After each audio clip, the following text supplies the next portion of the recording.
Il y en a déjà au moins pour Amélie. Donc, il y avait des questions, Amélie, par rapport au volet alimentation. Donc, finalement, ce que tu nous as présenté sur l'efficience alimentaire et les différences d'efficience entre les vaches, est-ce que d'un point de vue du rationnement, est-ce qu'avec des vaches qui seraient efficientes avec un type d'alimentation, un type de ration, le sont-elles aussi avec des rations différentes? Et puis, la question un peu subsidiaire, c'est finalement, quand tu nous montres qu'en restreignant les vaches les moins efficientes, finalement, est-ce que ça remet en question la notion d'alimentation à volonté, qui est quand même une notion importante dans le rationnement des vaches laitières actuellement?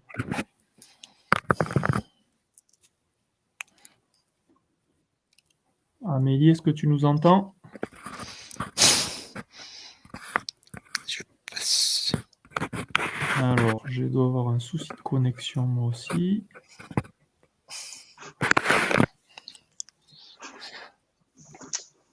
Amélie, est-ce que tu as entendu? Est-ce que tu es là? Il paraît un peu figé son image. Philippe, tu as... Bon, Je me suis reconnecté du coup.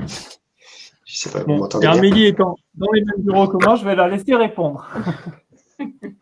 J'avais un souci de connexion. Du coup, j'ai pas entendu la question.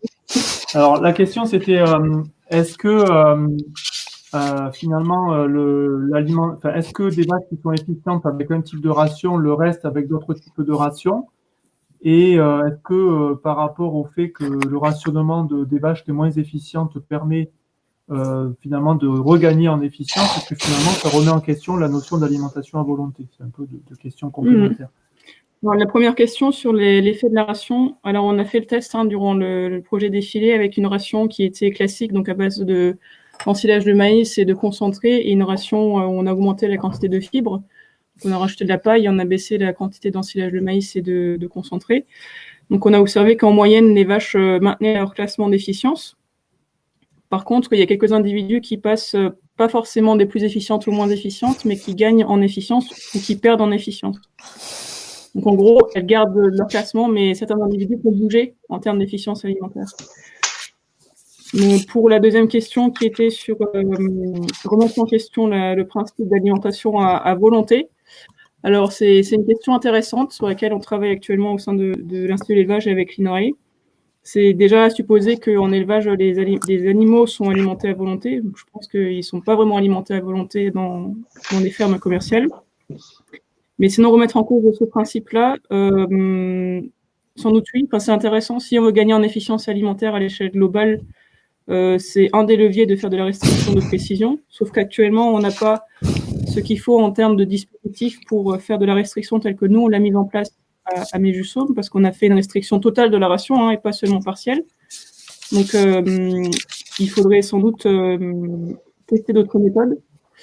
Et parmi les options, c'est utiliser les distributeurs automatiques de concentré, les DAC.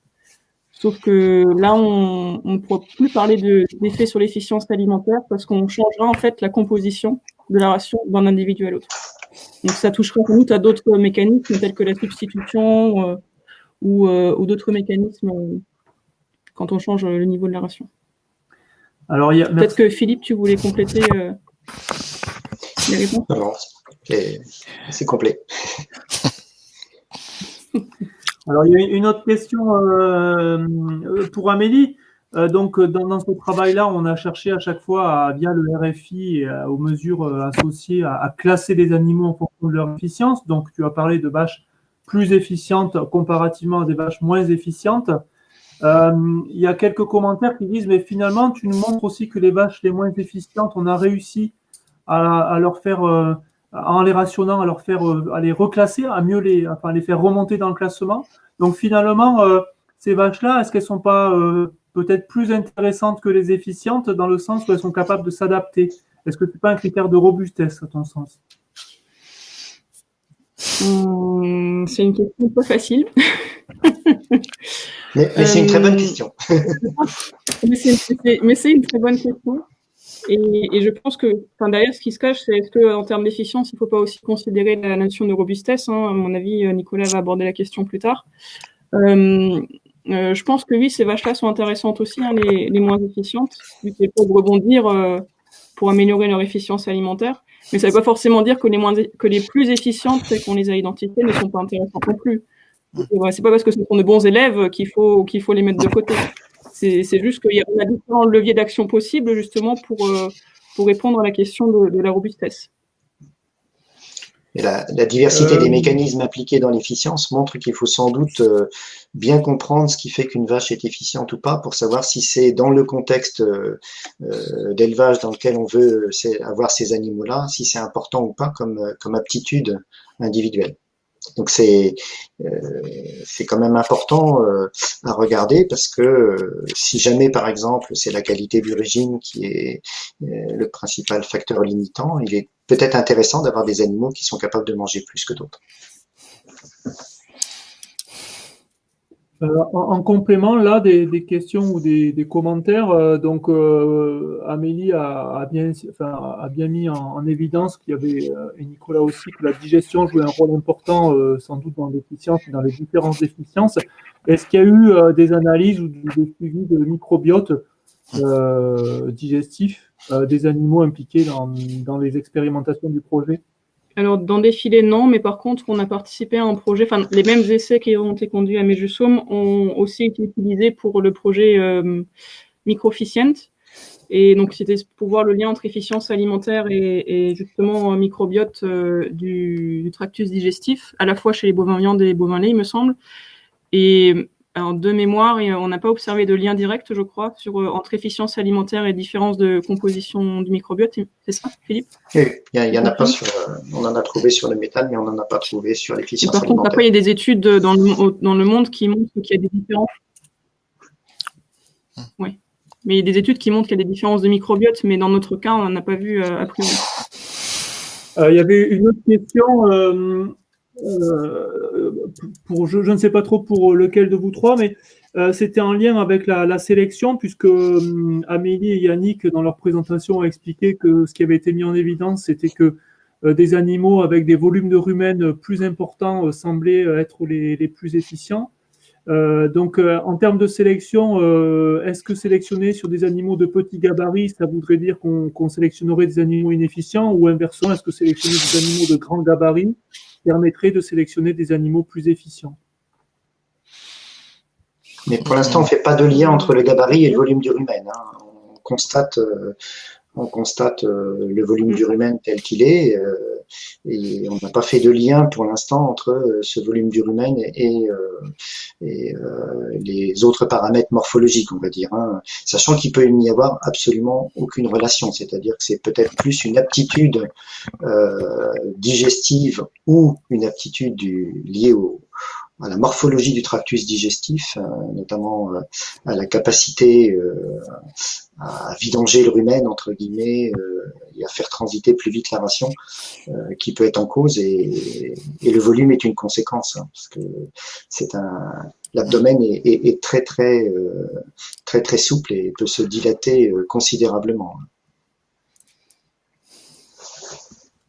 Et pour compléter la réponse de Philippe, on n'a pas démontré qu'il y avait un lien entre volume d'abdomen et efficience, mais ce lien, il est véridique que la même consommation alimentaire. Une question peut-être pour Yannick par rapport aux équipements d'imagerie 3D que tu as présenté, avec la possibilité d'une part de faire de l'annotation d'état corporel, mais d'aller beaucoup plus loin en scannant complètement l'animal. Donc, c'est des équipements utilisés vraiment en recherche dans le cadre du projet. Est-ce que ce sont des équipements qu'on peut imaginer commercialiser en élevage et pourquoi faire? Alors, on peut tout à fait, pas dans l'immédiat, parce que le scanner qu'on utilise, le premier qui s'appelait Morpho 3D, lui, il faut un équipement fixe, il est compliqué, à mon avis, il ne restera que pour de l'expérimentation. Le deuxième prototype en one-shot, hein, pour reprendre tout l'animal. Yannick, c'est très coupé. Pourtant. Est-ce que peut-être Philippe. Oui. On t'entend vraiment pas bien, Yannick. Peut-être Philippe peut répondre ou Amélie si on les entend mieux, parce que la réponse sera plus claire. Elle sera plus compréhensible. Je ne sais pas si elle sera plus claire. Philippe. Mais, oui, vous m'entendez? Est-ce que vous m'entendez? Moi, je t'entends très bien. Bon, je vais essayer de répondre. A priori, pour l'instant, on n'a pas la possibilité, on va dire, d'automatiser sur le terrain ce genre de... Mais on y travaille, c'est-à-dire que les solutions qu'on recherche sont des solutions qui peuvent effectivement s'adapter à des solutions commerciales demain. Alors, la note d'état, c'est sans doute très facile. Il y a déjà des dispositifs qui existent dans le commerce, mais c'est plus dans le traitement de l'information qui en sort. Sur les animaux complets, ce sera sans doute faisable très prochainement. La question est quels sont les paramètres que l'on veut en tirer et qu'est-ce qu'on veut estimer à partir de ça. Il est clair que sur des indications comme le volume de l'abdomen ou le volume total de l'animal ou quelques paramètres morphologiques, ça va être assez facile. Si c'est des détails plus fins, on va avoir du mal parce que voilà, la qualité de la prise immédiate d'image, ce qu'on appelle le one-shot, n'est pas la même évidemment que celle sur un dispositif sophistiqué, mais en élevage, ça pourrait tout à fait suffire. Le gros avantage des caméras, c'est qu'il y a assez peu de suivi métrologique, on va dire, associé aux caméras, à part le nettoyage, contrairement à tout ce qui est, par exemple, système de pesée ou beaucoup d'autres systèmes d'acquisition. C'est des dispositifs qu'on peut qualifier de relativement robustes une fois que les choses sont calées.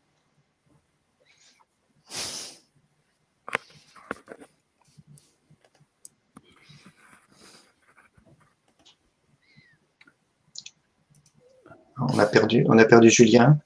Alors, je pense que nous avons des problèmes de son aussi. On doit avoir des petits problèmes de son ici.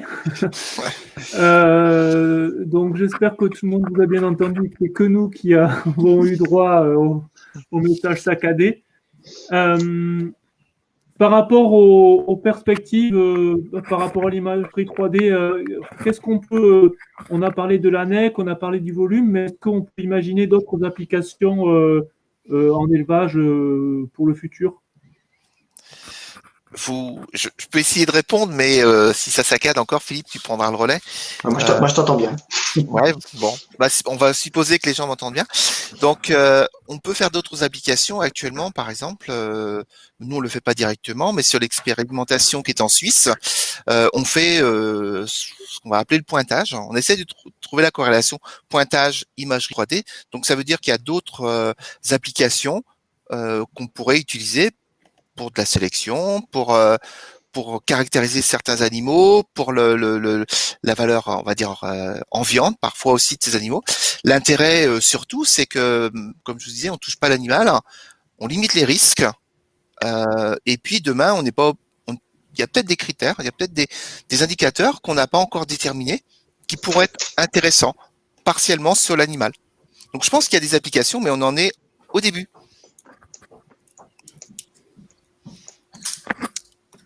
On va essayer d'aller de plus en plus aussi vers l'estimation des valeurs bouchères, par exemple. Savoir si on peut estimer des poids carcasses, des rendements carcasses, les valeurs de certaines pièces ou pas, si on fait un apprentissage entre des images avant abattage et des résultats d'abattage.